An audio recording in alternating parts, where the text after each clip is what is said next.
Hi guys, I am Shivangini. Welcome to my channel solving NEET. तो आज का हमारा टॉपिक है इंटीग्रेटेड रेट लॉ। आज हम करेंगे फर्स्ट ऑर्डर रिएक्शन। पहले हमने जीरो ऑर्डर रिएक्शन की थी, अब हम करेंगे फर्स्ट ऑर्डर रिएक्शन। तो इसमें कोई भी एक रिएक्शन लेते हैं, इसमें ए कन्वर्ट हो रहा है प्रोडक्ट में, ए कोई रिएक्टेंट है वो कन्वर्ट हो रहा है प्रोडक्ट में। तो अब इस रिएक्शन की रेट को वैसे हम दो तरीके से लिख सकते हैं। पहला क्या हो गया, K इंटू ए की कंसेंट्रेशन की पावर 1। ये हो गई पहली रिएक्शन। ये रेट लॉ के हिसाब से हमने लिख दिया इसकी रेट को, ये रेट कांस्टेंट और ये रिएक्टेंट की कंसेंट्रेशन। फिर हम लिखेंगे आरओआर के हिसाब से, उसमें हम स्टोइकियोमेट्री देखेंगे। यहाँ पे एक की स्टोइकियोमेट्री 1 है तो उसका डिवाइड कर देंगे -1 डी अपॉन डी टी। तो इन दोनों इक्वेशन को आपस में क्रॉस चेक करेंगे तो हमारे पास क्या आएगा, -dA/dt equals to K into A. किसी भी चीज की कंसेंट्रेशन 1 लिखो चाहे ना लिखो एक ही बात है। तो अब हम यहाँ क्रॉस मल्टीप्लीकेशन करेंगे, माइनस को हम इधर ट्रांसफर कर देंगे, ये माइनस इधर आ गया। ए को हम डीए के नीचे लेके जाएंगे और dt को इधर लेके जाएंगे। तो यहाँ पर हमारे पास क्या हो गया, ये dA/a और ये -k dt। दोनों तरफ d का फंक्शन है तो हम इंटीग्रेट कर देंगे। अब लिमिट कैसे रखेंगे, जैसे पहले रखी थी। t इक्वल्स टू 0 पे a की कंसेंट्रेशन हो गई A0 और t इक्वल्स टू t पे हो गई a। फिर से a जो है वो रिमेनिंग कंसेंट्रेशन है। अब dA अपॉन a का इंटीग्रेशन क्या होगा, log e के बेस में a। तो इसकी हम लिमिट रखेंगे A0 से a तक और dt का इंटीग्रेशन हो गया t, तो -kt।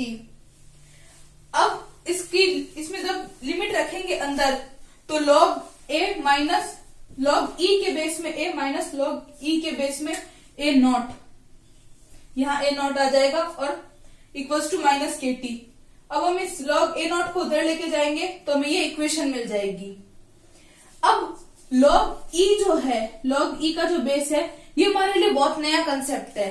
हालांकि हमने लॉग पढ़ा है पहले भी, लेकिन ई के बेस में हमने कभी नहीं पढ़ा। हम हमेशा लॉग को पढ़ते हैं tan के बेस में। तो अब हमें इस log ई को कन्वर्ट करना पड़ेगा और उसको कन्वर्ट करने का तरीका क्या है, अगर log ई के बेस में x है तो उसको 2.303 से मल्टीप्लाई करेंगे और वो log 10 के बेस में x हो जाएगा। तो ये तरीका है कन्वर्जन का। वैसे अब हम यहाँ पे कन्वर्ट कर देंगे इनको, 2.303 log 10 के बेस में a इक्वल्स टू 2.303 log 10 के बेस में A0 माइनस kt। अब इस पूरी इक्वेशन को राइट और लेफ्ट दोनों साइड में 2.303 से डिवाइड कर देंगे तो हमारे पास ये आ जाएगा। ये जो है इसी को बोलते हैं इंटीग्रेटेड रेट लॉ या इंटीग्रेटेड रेट इक्वेशन। अब इंटीग्रेटेड रेट इक्वेशन मतलब जो हमारी रेट लॉ था या जो रेट इक्वेशन थी उसको हमने इंटीग्रेट करके ये इक्वेशन बनाई है। तो ये फर्स्ट ऑर्डर की जो इंटीग्रेटेड रेट लॉ है वो ये है। हालांकि इसको हम फॉर्मूला में यूज नहीं करते, उसके लिए दूसरा है, वो भी हम देखेंगे। तो अब जो फॉर्मूला हमें क्वेश्चंस में यूज करना है वो फॉर्मूला क्या है, फॉर्मूला तो वही रहेगा जो हमने अभी इंटीग्रेटेड रेट इक्वेशन पढ़ी, वही मेन बेस है, लेकिन उसका फॉर्मेट चेंज हो जाएगा। कैसे, ये हमारी इंटीग्रेटेड रेट इक्वेशन थी। अब हम क्या करेंगे, इस kt अपॉन 2.303 को इधर ले आएंगे और log 10 के बेस में a को उधर ले जाएंगे तो हमारे पास ये इक्वेशन आ जाएगी। अब log a minus log b होता है तो उसको हम log a अपॉन b भी लिख सकते हैं। तो ये log 10 के बेस में A0 by a equals to kt upon 2.303। अब हम यहाँ से t की वैल्यू निकाल लेंगे तो t की वैल्यू आ जाएगी 2.303 अपॉन k log 10 के बेस में A0 अपॉन a। तो ये जो है हमारा मोस्ट इंपोर्टेंट फॉर्मूला है। हमें सारे क्वेश्चन जो है फर्स्ट ऑर्डर रिएक्शन के वो इसी फॉर्मूले से सॉल्व करने हैं, चाहे वो टाइम ऑफ रिएक्शन के बेस पे हो चाहे कंसंट्रेशन में। इस एक फॉर्मूले से हम लगभग क्वेश्चन सॉल्व कर सकते हैं। अब उसका ही एक और फॉर्मेट है जिसमें हम क्या करेंगे, जैसे जो पहले हमने लॉग लिया था लॉग ई के बेस में जब हमने बात की थी, तो लॉग ई के बेस में a माइनस लॉग ई के बेस में A0 इक्वल्स टू kt। ये हम पहले एक रिएक्शन लेके आए थे लास्ट स्लाइड में। तो अब हम इसको भी सेम ऐसे ही लिख सकते हैं, log e के बेस में a upon A0 equals to -kt। जब हम ये इधर से हटाएंगे log e का बेस, ये उधर लेके जाएंगे तो यहाँ पे क्या आ जाता है, ये एक्सपोनेंशियल आ जाता है।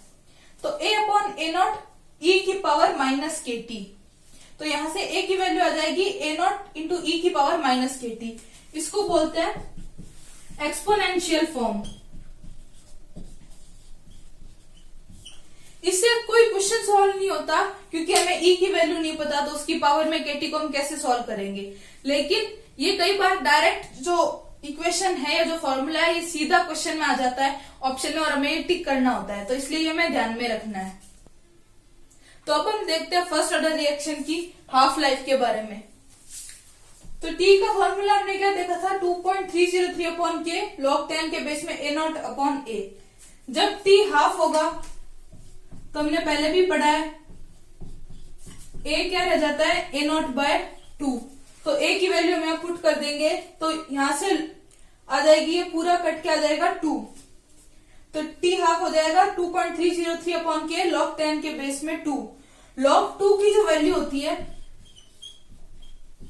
वो अप्रोक्सीमेटली होती है 0.3 के इक्वल, तो हम वो वैल्यू यहाँ पे पुट करेंगे और t हाफ की वैल्यू आ जाएगी 0.693 अपॉन के। ये t हाफ की वैल्यू आ जाएगी फर्स्ट ऑर्डर रिएक्शन के लिए। अब हम t लाइफ टाइम की वैल्यू देखते हैं जिसमें रिएक्शन 100% कंप्लीट होगी। तो 100% कंप्लीशन के लिए क्या होना चाहिए, a की वैल्यू होनी चाहिए 0, यानी अगर 0% रहेगा तभी तो रिएक्शन पूरी कंप्लीट होगी। तो जब हम यहाँ पे a की वैल्यू 0 पुट करेंगे तो t लाइफ टाइम आ जाएगी इनफाइनाइट, यानी कि फर्स्ट ऑर्डर रिएक्शन कभी कंप्लीट नहीं होती। 99.99% तक हो सकती है लेकिन 100% ये रिएक्शन कभी भी कंप्लीट नहीं होगी। अब हम एक क्वेश्चन देखते हैं इसके ऊपर।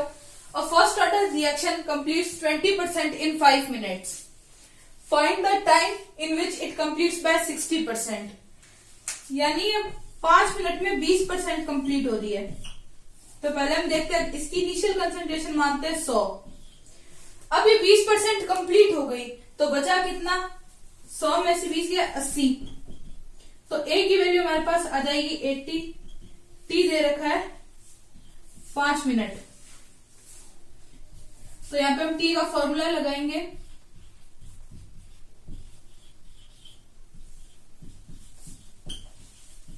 ये हो गई हमारी इक्वेशन फर्स्ट। अब हमें निकालना है कि 60% कंप्लीट होने में कितना टाइम लगेगा। तो वही इनिशियल कंसंट्रेशन तो सेम रहेगी 100, 60% कंप्लीट हो गया तो बचा कितना 40, तो t का फॉर्मूला आ जाएगा 2.303 अपॉन के log 10 के बेस में 100 अपॉन 40। ये आ गई इक्वेशन सेकेंड। अब t की वैल्यू दे रखी है यहाँ पे तो पुट कर देते हैं 5 मिनट। अब इक्वेशन 2 अपॉन इक्वेशन 1 कर देंगे तो यहाँ पे आ जाएगा t बाय 5,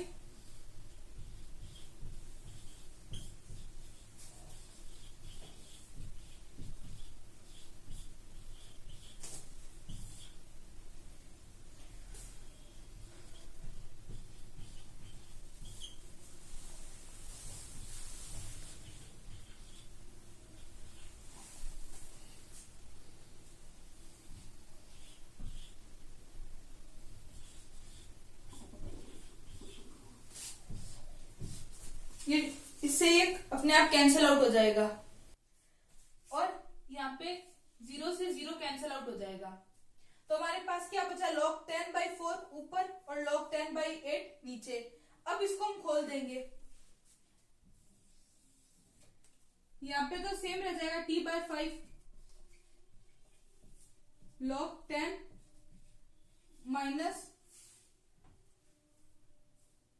log 4 और नीचे आ जाएगा log 10 माइनस log 8। अब हमें पता है कि log 10 की वैल्यू तो होती है 1, तो इन दोनों की जगह हम लिख देंगे 1। अब log 4 और log 8 की वैल्यू तो हम ऐसे तो log 2 की वैल्यू से निकाल सकते हैं।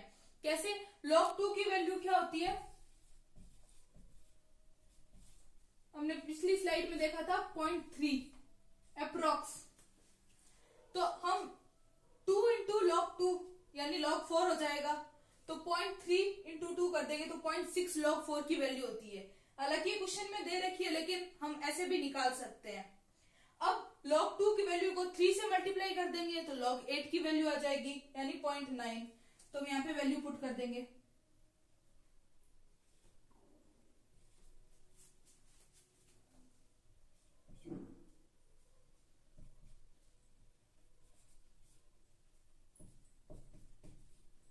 तो पॉइंट से पॉइंट कैंसिल आउट हो जाएगा, टी आ जाएगा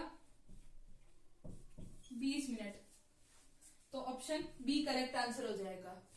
तो ऐसे हम फर्स्ट ऑर्डर रिएक्शन का कोई भी क्वेश्चन कर सकते हैं इन फॉर्मूलाज के हेल्प से। अगर आपको हमारा वीडियो पसंद आया तो वीडियो को लाइक करें, चैनल को सब्सक्राइब करें। Thank you for watching. जय हिंद, जय भारत।